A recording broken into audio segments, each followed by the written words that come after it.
اب سے آدھا گھنٹہ پہلے پاکستان کی پوری قوم کے طرح سے مورال ڈاؤن تھا، لیکن ابھی جو کچھ دبئی کے گراؤنڈ میں ہو رہا ہے اس کے بعد تمام کے تمام اگین چارج ہو گئے ہیں. جس طرح سے بھارت کے 3 جہاز، معاف کیجیے گا 3 بھارت کی وکٹیں ابھی گر چکی ہیں اور مزید وکٹیں بھی گرانی ہیں. ایک ہم نے 6 جہاز وہاں گرائے ہیں اور ابھی 3 جہاز یہاں گرا دیے ہیں. ایک وہ جہاز سوریا کمار یادو جو کہہ رہا تھا کہ رائیولری نہیں ہے. رائیولری کیا ہوتی ہے یہ آپ کو آج گراؤنڈ میں ہمارے لڑکوں نے بتا دیا ہے. کیسے آپ کو گرایا ہے، آپ کے غرور کو گرایا ہے، یہ آج آپ کو بتا دیا ہے. پھر میں کہنا چاہوں گی کہ کم ظرف، بدتمیز، بد تہذیب، بد اخلاق، سپورٹس مین شپ سے آ رہی یہ بھارتی کھلاڑیوں کو یہ تمام جتنے بھی نام میں نے لیے نا یہ دے دینے چاہیے. ان کو یہ ٹیگز دینے چاہیے. میدان میں تو آتے ہیں لیکن مقابلے کی اسپرٹ گھر چھوڑ کر آتے ہیں. ہاتھ نہیں ملاتے، ٹرافی کے ساتھ روایتی فوٹو شوٹ نہیں کرواتے. رن لیتے ہوئے اگر کھلاڑی کو بال لگ جائے تو آؤٹ لینے کے لیے 3rd امپائر تک پہنچ جاتے ہیں، لڑتے ہیں. اور تو اور ٹاس کے وقت کپتانوں سے گفتگو کے لیے کمنٹیٹرز بھی اپنے لاتے ہیں. آج یہ کرکٹ کی تاریخ کا نا بڑا حیران کن واقعہ ہوا ہے. ویسے تو اس پورے ایشیا کپ میں ایسے ہی واقعات ہوئے ہیں لیکن آج تو پھر حد ہی ہو گئی ہے نا. ٹاس کے بعد بھارتی کپتان سے گفتگو روی شاستری نے کی. پاکستانی کپتان سے بات چیت کے لیے وقار یونس وہاں پر موجود تھے. اگر ایسا ہی کھیلنا ہے تو پھر میدان میں آنے کی ضرورت ہی کیا ہے بھائی.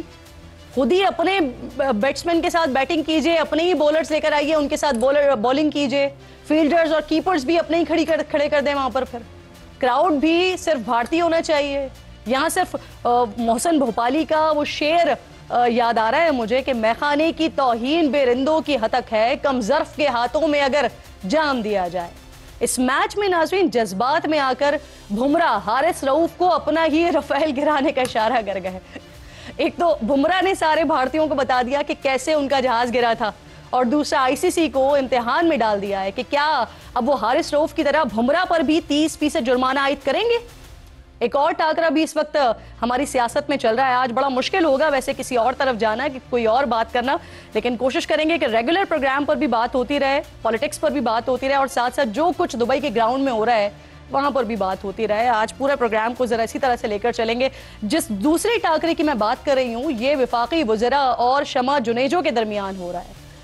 کل وزیر دفاع اور وزارت خارجہ نے شمع جنیجو کی پاکستانی وفد میں موجودگی سے لا علمی کا اعلان کیا، لا تعلقی کا اعلان کیا. شمع جنیجو نے پھر ایکس پر شواہد پیش کر دیے. وہ کہہ رہی ہیں کہ خود وزیر اعظم نے اقوام متحدہ کی تقریر لکھنے کا ٹاسک دیا تھا اور خود وفد کا حصہ بنایا تھا. نام باقاعدہ مشیر کے طور پر شامل کیا اور سیکیورٹی پاس بھی اسی حوالے سے جاری ہوا ہے. وزیر اعظم کی ٹیم کے ساتھ دن رات کام کیا، اسی ہوٹل میں قیام کیا جہاں وزیر اعظم تھے، اور سفر بھی وزیر اعظم کے ساتھ ہی کیا. کلائمیٹ کانفرنس میں وزیر خارجہ کے برابر میں بیٹھی ہوئی تھی. خواجہ آصف کے ساتھ ایک گاڑی میں ہوٹل واپس آئی. خواجہ آصف ایسے بیان کیوں دے رہے ہیں؟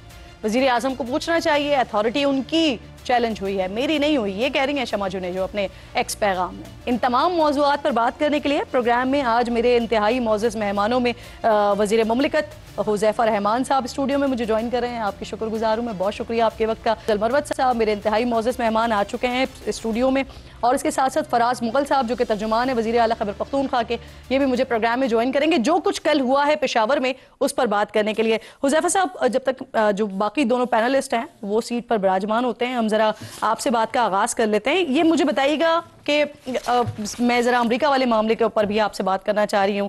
وزیر اعلیٰ نے کل فیلڈ مارشل کو مخاطب کیا اور ان سے اپیل کی ہے مدد کی خان صاحب کے رہائی کے حوالے سے. اس سے پہلے ہم نے دیکھا D G I S P R بڑا واضح طور پر کہہ چکے ہیں کہ اگر پاکستان تحریک انصاف کو کسی بھی طرح کا اسپیس چاہیے تو اب جو سیاسی جماعتیں ہیں یا حکومت ہے، اپوزیشن ہے، یہ آپس میں ایک دوسرے سے بات کریں. آپ کو لگتا ہے وزیر اعلیٰ نے کل اپیل کی ہے گراؤنڈ میں اسٹیج پر، سنوائی ہو سکتی ہے؟ نہیں دیکھیں جی، بالکل ایبسلوٹلی ناٹ اس کا جواب ہوگا. خود ہی جو تحریک انصاف کا اپنا جو بیانیہ ہے، دیکھیں فیلڈ مارشل آپ کو یاد ہوگا کہ ایک دفعہ 2 خطوط کی بات بھی آئی تھی تو فیلڈ مارشل سے سوال کیا گیا، انہوں نے کہا ایک تو مجھے ریسیو نہیں ہوئے، اگر ملتے بھی تو میرا یہی جواب ہوتا کہ سیاستدان سیاسی قیادت سے ہی بات کریں. اور اس وقت بھی جو چیز سمجھ نہیں آ رہی بانی تحریک انصاف کو وہ یہ ہے کہ انہیں یہ پتہ نہیں چل پا رہا، وہ سمجھ رہے ہیں کہ شاید اب بھی اسٹیبلشمنٹ دوبارہ انہیں منظور نظر بنائے گی، لاڈلا بنائے گی اور شاید وہ پاور میں آ جائیں گے۔ اسٹیبلشمنٹ کے خلاف جو نیریٹو بنایا، جو ہرزہ سرائی کی، میر جعفر میر صادق بنایا، نیوٹرل جانور ہوتا ہے، اس کے بعد اسٹیبلشمنٹ نے طے کر لیا کہ انہوں نے تحریک انصاف نہیں، کسی بھی سیاسی جماعت کے ساتھ ایک حد سے زیادہ آگے نہیں جانا، اور وہ یہ سمجھتے ہیں کہ اسٹیبلشمنٹ اور ہماری حکومت کے نقطہ نظر ہے کہ بانی تحریک انصاف کو سزائیں عدالتوں نے دی ہیں، وہ جتنا مرضی پریشر ڈلوائیں ہمارے دوستوں کے ذریعے، کاروباری دوستوں کے ذریعے، یا لابنگ کریں، اپنی لابنگ فرم ہائر کریں، لیکن انہیں ریلیف عدالتوں سے ملنا ہے۔ تو اس حوالے سے ایک نقطہ نظر واضح ہے، گنڈا پور صاحب ایک دفعہ نہیں 10 دفعہ اپیل کریں تو مجھے ذاتی طور پر پتا ہے کہ فیلڈ مارشل صاحب ان کا نقطہ نظر واضح ہے کہ جو سیاسی بات ہے پارلیمنٹ میں کرنے، اور جو قانونی بات ہے آپ عدالتوں میں کرنے، ہمیں اس میں آپ مہربانی کریں متنازع نہ بنائیں۔ شیخ افضل مروت صاحب، آپ کی اجازت سے میں چاہ رہی ہوں کہ کل جو کچھ ہوا ہے نا پشاور میں، جو جلسہ گاہ میں ہوا ہے، ذرا فراز مغل صاحب جو کہ ترجمان ہیں وزیر اعلیٰ کے، ان سے پہلے ذرا ان تمام سوالوں کے جواب لے لیں، پھر میں آپ کی طرف آتی ہوں کہ یہ آپ کی جماعت ہے، آپ کی جماعت رہی ہے، اور اس جماعت میں اس وقت کیا چل رہا ہے۔ فراز صاحب بہت شکریہ آپ کے بھی آنے کا۔ مجھے فرمائیے جلسے میں کل کیا ہوا؟ وزیر اعلیٰ صاحب کو جوتے دکھائے گئے، بوتلیں ان کے اوپر اچھالی گئی، نعرے بھی لگے، کون لوگ تھے یہ؟ آپ لوگوں نے تحقیقات کی ہیں، پتہ چل سکا ہے؟ دیکھیں، کارکنان بڑی تعداد میں پورے ملک سے آئے، اور اگر چند لوگ آئے اور اس قسم کی ہلٹ بازی کی، اور ہمیں اس سے کوئی فرق نہیں پڑتا، ہمیں ہمارے جلسے میں لاکھوں کی تعداد میں قافلے آئے، سندھ، بلوچستان، خیبر پختونخوا سے، اور بالخصوص خیبر پختونخوا کے دور دراز علاقوں سے آئے۔ بلوچستان کے قافلے ایک دن پہلے پہنچے، سندھ کے قافلے ایک دن پہلے پہنچے۔ اگر کوئی چند لوگ اگر کوئی بھی چیز وہاں پر کر لیتے ہیں تو اس سے کوئی فرق نہیں پڑتا ہے۔ لیکن آپ کی جماعت کہتی ہے کہ آپ کے پاس 80-90% پاپولیرٹی ہے نا پاکستان میں، اور اگر پاپولیرٹی میں اگر اس طرح کی چیزیں ہوتی ہیں، جلسوں میں اس طرح کی چیزیں ہوتی ہیں، تو یہ پھر بہت بڑا سوال ہوتا ہے کہ کیسی مینجمنٹ تھی کہ اس طرح کے لوگ آ گئے اور وزیر اعلیٰ کے اوپر باقاعدہ بوتلیں اچھالی جا رہی ہیں، ان کے اوپر نعرے لگائے جا رہے ہیں۔ کارکنان تھے یا پھر انہیں باقاعدہ منصوبہ بندی کے تحت بھیجا گیا تھا؟ کیا آپ لوگ اس پہ انالیسس کر پائیں؟ دیکھیں، ہمارے کارکنان میں بڑا شعور ہے، اور ہمارے کارکنان اس قسم کی نہیں کرتے ہیں، لیکن یہ جو چند لوگ تھے، 6 سے 7 لوگ تھے، اور ان کے اوپر ہم پتہ لگائیں گے کہ یہ کہاں سے تھے، کس ضلع سے تھے، اور کس پارٹی سے اس کا تعلق تھا، اور انہوں نے اس قسم کا کام کیوں کیا ہے۔ تو انشاءاللہ وہ کل تک۔ آپ ہی کے پشاور کے صدر ہیں عرفان سلیم صاحب، یہ وزیر اعلیٰ کو مخاطب کرتے ہوئے ایکسپرٹ لکھ رہے ہیں کہ جمہور کی آواز ہے، یعنی وہ سمجھتے ہیں کہ جو ہوا وہ بالکل صحیح ہوا، اگر وزیر اعلیٰ نے اپنی روش نہ بدلی تو شاید مستقبل میں دوبارہ ایسا ہو۔ مجھے پتہ نہیں کہ عرفان سلیم نے اس قسم کا ٹویٹ کیوں کیا۔ پشاور کے وہ صدر ہیں، جلسہ گاہ کے نیچے کے انتظامات کی ذمہ داری بھی ان کے پاس تھی، یہاں تک کہ جلسہ گاہ کی جو انٹری پوائنٹس کے اوپر ذمہ داری ہے پشاور کی تھی، اور وہی کر رہے تھے۔ پتہ نہیں کہ اس قسم کے ٹویٹس کرنا عرفان سلیم کو پتہ نہیں کہ وہ کہہ رہے ہیں انہوں نے 15 ستمبر کو نا کچھ گزارشات کی تھیں، اگر اس پر عمل ہو جاتا تو جو کل ہوا وہ پھر نہ ہوتا، تو ان کی کیا گزارشات تھیں؟ ان کی کوئی ذاتی کوئی ہوں گی، یا وہ جو اس سینٹ کے حوالے سے تھی، وہ معنی نہیں رکھتی، معنی یہ رکھتی ہیں کہ اسے ساری ذمہ داری دی گئی۔ ان کی ذاتی گزارشات پر عمل نہیں ہوا، تب یہ ہوا ہوگا، ورنہ تو انہوں نے کروایا آپ کے مطابق۔ جہاں تک سی ایم صاحب کی بات ہے، سی ایم صاحب ہر پارٹی ورکر کو عزت دیتے ہیں، ہر پارٹی ورکر کو ایک مقام دیتے ہیں جو ان کا مقام بنتا ہے، اور وہاں پر جب یہ جلسہ ہو رہا تھا، ساری ارینجمنٹ، ساری سیٹنگز، ساری چیزیں جو عرفان سلیم صاحب ہیں ان کے مشورے سے ہو رہی تھی۔ پتہ نہیں کیا ناراضگی ہو گئی، کیا ہوا، اور اس قسم کے ٹویٹس کر رہے ہیں۔ ٹھیک، آپ کے مائک میں کچھ ایشو آ رہا ہے، میں ذرا اس کو ریکٹیفائی کرواتی ہوں، پھر دوبارہ آپ کی طرف آتی ہوں۔ مروت صاحب، عرفان سلیم صاحب کا بیان، وہ کہہ رہے ہیں کہ جمہور کی آوازیں، یعنی وزیر اعلیٰ کے اوپر نعرے لگانا یا ان کے اوپر بوتلیں اچھالنا، یہ جمہور کی آواز ہے سر، ان کی قیادت سن نہیں رہی ہے جمہور کی آواز۔ سر بہت شکریہ۔ جلسے میں جو ہوا الٹ بازی کے حوالے سے، چونکہ انہوں نے تردید نہیں کی ہے، اور خود میں نے بھی ویڈیوز دیکھی، پاکستان تحریک انصاف کے ورکرز ہی ایسا کریں گے، کیونکہ سوشل میڈیا سے ایک مائنڈ سیٹ بنایا گیا ہے گالم گلوچ کا اور اس طرح الٹ بازی کا۔ علی امین خان گزشتہ 1 سال یا 1.25 سال سے اپنی سوشل میڈیا کے ٹرولنگ کا شکار ہیں، اور آپ نے دیکھا ہوگا کہ یہ علی محمد خان کی تقریر کے دوران بھی ہوئی۔ علی محمد خان کے ساتھ بھی یہی پیش آ رہا ہے، تو لہٰذا انتہائی قابل افسوس ہے. بنیادی طور پہ ایک تو سوشل میڈیا جو ہے انکنٹرولیبل ہے، اور وہ جو ہے پارٹی کے جو انہوں نے کہا نا کہ لاکھوں کے قافلے آ رہے تھے، مغل صاحب نے کہا کاش ایسا ہوتا کہ لاکھوں کے قافلے آتے. جی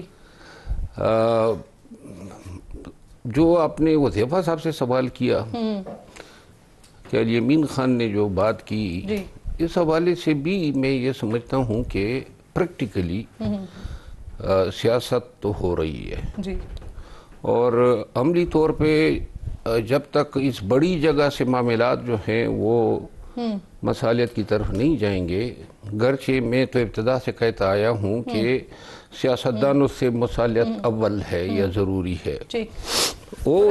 آپ نے ابھی ایک بڑی امپورٹنٹ بات کی، آپ نے کہا کاش ایسا ہو رہا ہوتا، جو فراز صاحب نے جس طرف اشارہ کیا کہ جلسوں میں بڑے قافلے دور دور سے آ رہے تھے. آپ نے کیا دیکھا، کتنی بڑی تعداد میں لوگ تھے، اور آپ کے مطابق کل کا جلسہ کامیاب تھا؟ میری ذاتی رائے یہ ہے کہ یہ جلسہ پی ٹی آئی کا نہیں تھا، یہ علی امین خان کا تھا. علی امین خان کی اپنی کاوشیں تھی، کوششیں تھی، اس کے ساتھ جو رشوت دوانیاں ہیں، اختلافات ہیں. شاید کچھ لوگ ایسا نہیں چاہتے تھے کہ علی امین خان جو ہیں وہ اس جلسے کو اس طرح کر دکھائیں کہ خان صاحب جو ہیں اس کی ستائش کر سکے. تو لہٰذا مجھے اس کا علم ہے کہ انہوں نے اپنی تئیں پوری کوشش کی، تمام مسائل اور ذاتی طور پہ ایم پی ایز اور ایم این ایز کو جو ہیں انہوں نے. لیکن میں یہ سمجھتا ہوں کہ یہ جو شو تھا وہ شو اس معیار کا نہیں تھا جو ماضی میں پاکستان تحریک انصاف کے جلسے ہوئے ہیں، اور اس کو میں کامیاب قرار نہیں دے سکتا ہوں. علی امین خان کے ساتھ میرے برادرانہ تعلقات ہیں، اس وجہ سے تھوڑا میں مروت صاحب آپ کی بات سے میں یہ اندازہ لگا رہی ہوں کل پارٹی نے جلسہ ناکام بنانے کی کوشش کی. پارٹی کے اندر بہت سارے دیکھیں 70% لوگ جو ہیں علی امین خان کے پیچھے پڑے ہیں، سوشل میڈیا ان کے پیچھے پڑا ہوا ہے، اس کی کردار کشی ہوتی ہے. یہ جس طرح نعرے لگوائے گئے، آرگنائزڈ کیمپین تھی، اس کی توہین کرنی تھی، اور پارٹی کے لوگوں نے خود کروائی ہے. ان کو جوتے دکھانا یا ان کے اوپر بوتلیں اچھالنا یا ان کے اوپر نعرے لگانا، یہ پارٹی کے لوگوں نے خود کرایا ہے. دیکھیں آپ یہی پارٹی کے لوگ ہیں جو ویلاگ کرتے ہیں ان کے خلاف آئے دن، اور وہ یہ نہیں دیکھتے ہیں کہ اگر علی امین خان کا کردار مائنس کر دیں اس احتجاجی تحریک سے یا جلسے جلوس، کیا بچتا ہے پیچھے؟ تو ایک سال میں تو باقی کسی اور کی کوئی کارروائی نہیں ہے. کیونکہ ایسی سچویشن ابھی کچھ دنوں پہلے علیمہ خان صاحبہ کے ساتھ بھی ہوئی نا، انڈا ان کے اوپر پھینکا گیا، لیکن آج تک ان خواتین کا پتہ نہیں چلا کہ وہ کون تھیں جنہوں نے یہ انڈا پھینکا تھا اور جنہوں نے یہ سب کچھ کیا تھا. آج تک ان کا بھی نہیں پتہ چلا. حذیفہ صاحب مجھے فرمائیے گا، جو معاف کیجیے گا فراز صاحب، جو میں نے حذیفہ صاحب سے بات پوچھی، جو وزیر اعلیٰ صاحب نے بات کی ہے، فیلڈ مارشل سے جو انہوں نے اپیل کی ہے، تو اس ساری سچویشن میں خان صاحب آن بورڈ ہیں؟ ان کی اجازت سے وزیر اعلیٰ نے یہ بات کی ہے؟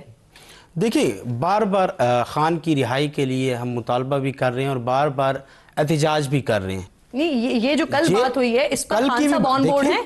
دیکھیں علی امین صاحب بار بار کوشش کر رہے ہیں کہ خان صاحب کی رہائی، جبکہ خان صاحب نے بہرحال کہہ چکا ہے کہ میں ان کے ساتھ نہ بیٹھنے کے ہوں، نہ کیونکہ یہ ان کے اوپر اعتبار نہیں ہے، یہ اپنی بات سے مکر جاتے ہیں. شیر افضل مروت نے اپنے تئیں بات کی ہے، خان صاحب کہ اس میں جو ہے کوئی معاف کیجیے گا علی امین گنڈاپور صاحب نے یہ خود بات کی ہے، خان صاحب کا کوئی اس میں ان کا کوئی انپٹ نہیں ہے، ان سے نہیں پوچھا ہے. خان صاحب کی مرضی کی منافی بات نہیں کر سکتا ہے. وہ ماضی میں بھی ہم اسٹیبلشمنٹ کے ساتھ مذاکرات کرتے آئے ہیں، حکومت کے ساتھ مذاکرات کرتے ہیں، اور خان صاحب کی اجازت سے ڈیلیگیشن مقرر نامزد ہوئے تھے. آپ کو یاد ہوگا ہماری آفیشلی ان کے ساتھ ڈائیلاگز ہوئے ہیں. اور کل جو بات کی فراز صاحب، وہ خان صاحب اس پہ آن بورڈ تھے؟ نہیں، خان صاحب کو تو نہیں ہوگا، لیکن علی امین تو ایک کوشش کرتا ہے، ایک آواز بلند کرتا ہے کہ خان صاحب کی کسی بھی طریقے سے رہائی ہو سکے.